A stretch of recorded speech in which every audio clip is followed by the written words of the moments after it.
The man who once inspired Barron Trump was now at his lowest point, but what happened next was truly astonishing.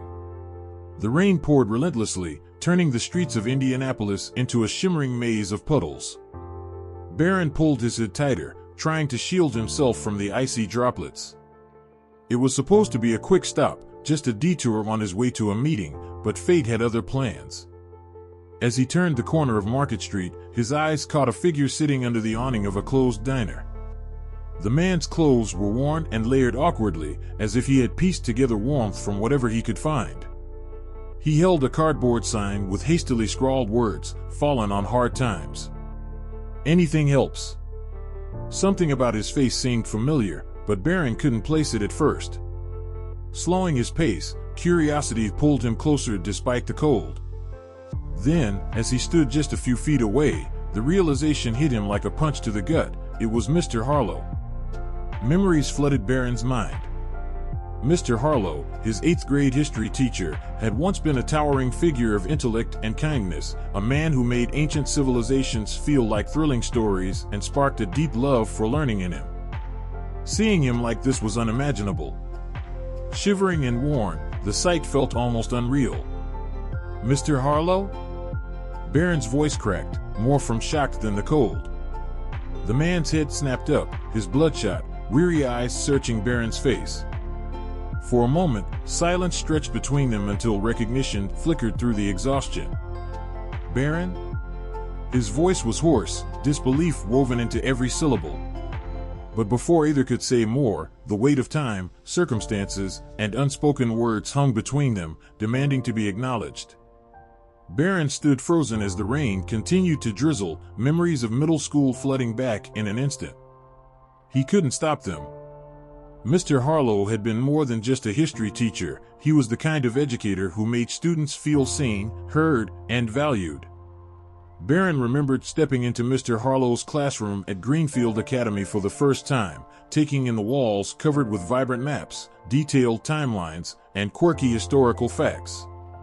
Mr. Harlow had been more than just a teacher. He was a storyteller, bringing ancient empires and forgotten revolutions to life with such vivid detail that stepping into his classroom felt like entering another world. For Barron, who often felt overshadowed by his famous last name, that classroom had been a refuge, a place where ideas mattered more than anything else.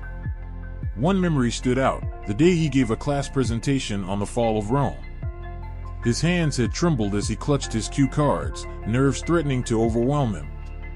But Mr. Harlow had noticed, walking over and resting a reassuring hand on his shoulder. "Take your time, Barron," he had said with a kind smile. "You've got this. And remember, every great leader had to start somewhere." That simple encouragement had meant everything. It was Mr. Harlow who had taught him to believe in himself, to think critically, and to take pride in his efforts. Barron couldn't count how many times he had left that classroom standing a little taller, feeling a little more confident. But now, standing on a rainy street corner, he struggled to reconcile that memory with the reality in front of him. Mr. Harlow was no longer the larger-than-life figure Barron remembered. His clothes were tattered, his hands rough and weathered, and the commanding presence he once carried was now overshadowed by exhaustion and despair. "Mr. Harlow?"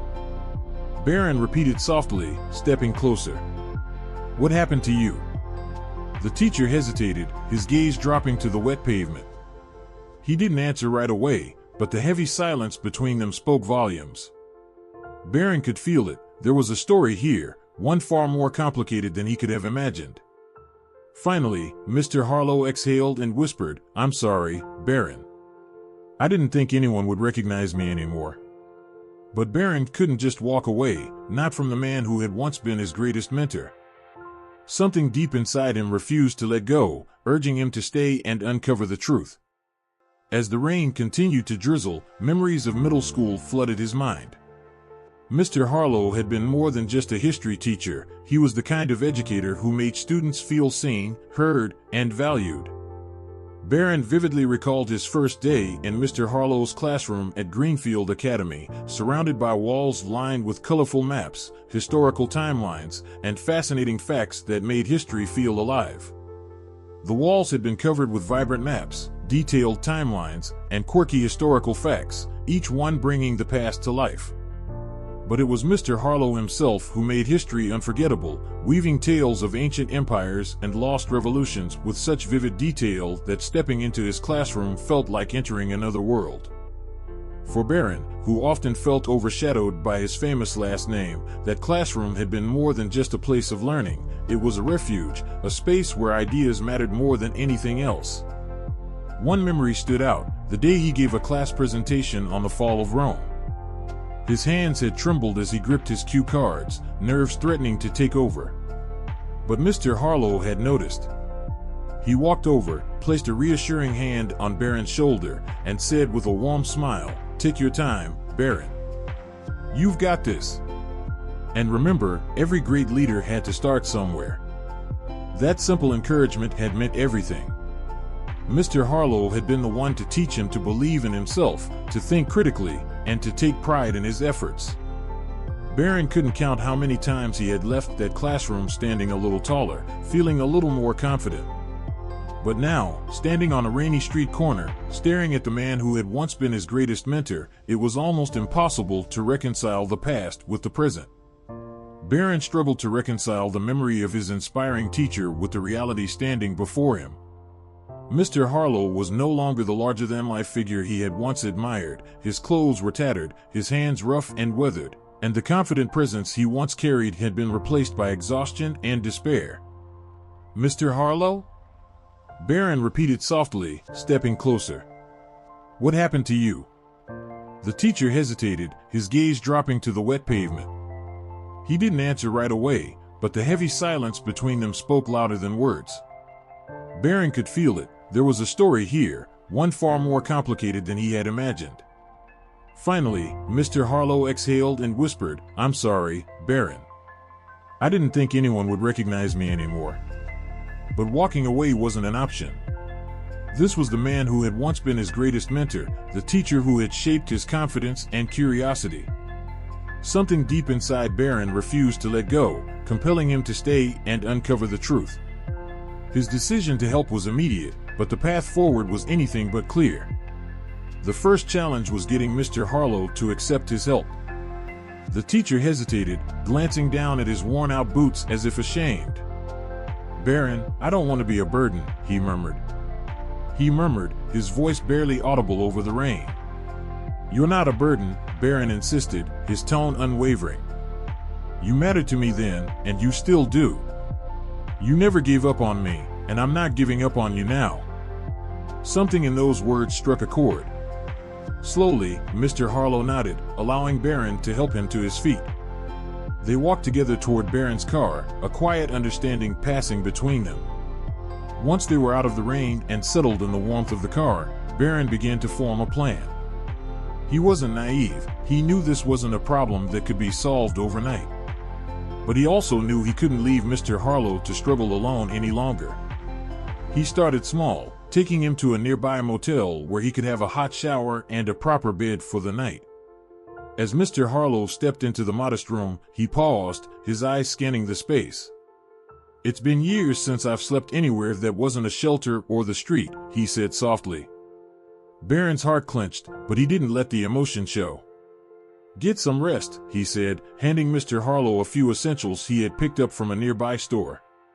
"We'll figure out the rest tomorrow." The next day, Barron set out to tackle the bigger challenges. He reached out to local organizations for help, but it quickly became clear that resources were limited, and navigating the system was a frustrating maze. One major obstacle stood out: Mr. Harlow's lack of identification. Without it, securing housing or employment was nearly impossible. Why does it feel like everything is designed to keep people down once they fall? Barron vented during a phone call with a homeless outreach center. The woman on the other end responded with a kind but sobering truth: "It's not easy, but people like you stepping in make all the difference."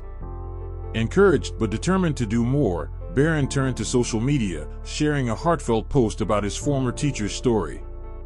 He hoped to reconnect with former students or anyone willing to help. Within hours, the post gained traction, drawing hundreds of likes and comments. Old classmates reached out, many sharing their own stories of how Mr. Harlow had impacted their lives. Offers of assistance began trickling in, some small, others more significant. But not everyone was supportive. Barron faced criticism from some who accused him of using his privilege to play the hero. Others questioned why he was helping just one person when so many others needed assistance. The negativity stung, but Barron reminded himself of why he had started this journey. He also had to deal with Mr. Harlow's own doubts. At times, the former teacher seemed overwhelmed by guilt and shame, wondering if he even deserved a second chance. Barron stayed patient, reminding him of the man he used to be, the one who had inspired so many young minds. "It's not about what you've lost," Barron said one evening. "It's about what you still have to give." Even as progress started to take shape, Barron knew the hardest part was still ahead, convincing Mr. Harlow to believe in himself again. The weeks that followed were filled with small victories and unexpected challenges. Barron worked tirelessly, balancing his personal commitments with his determination to help Mr. Harlow rebuild his life. Slowly but surely, the pieces began to fall into place.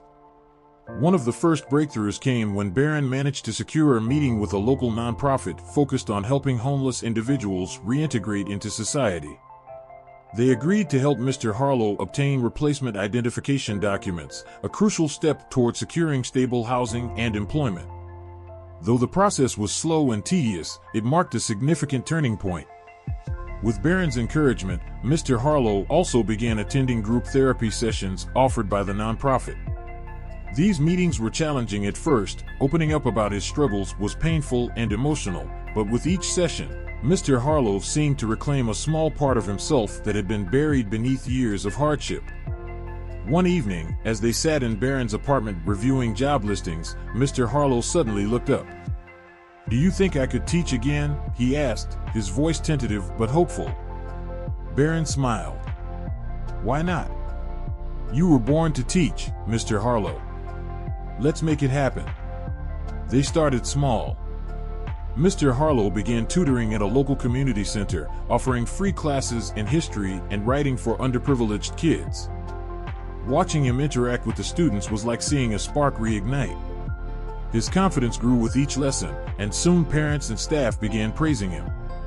It wasn't long before the center offered him a part-time teaching position. But the most powerful moment came a few months later at a community event hosted by the center, where Mr. Harlow was invited to give a speech about his journey.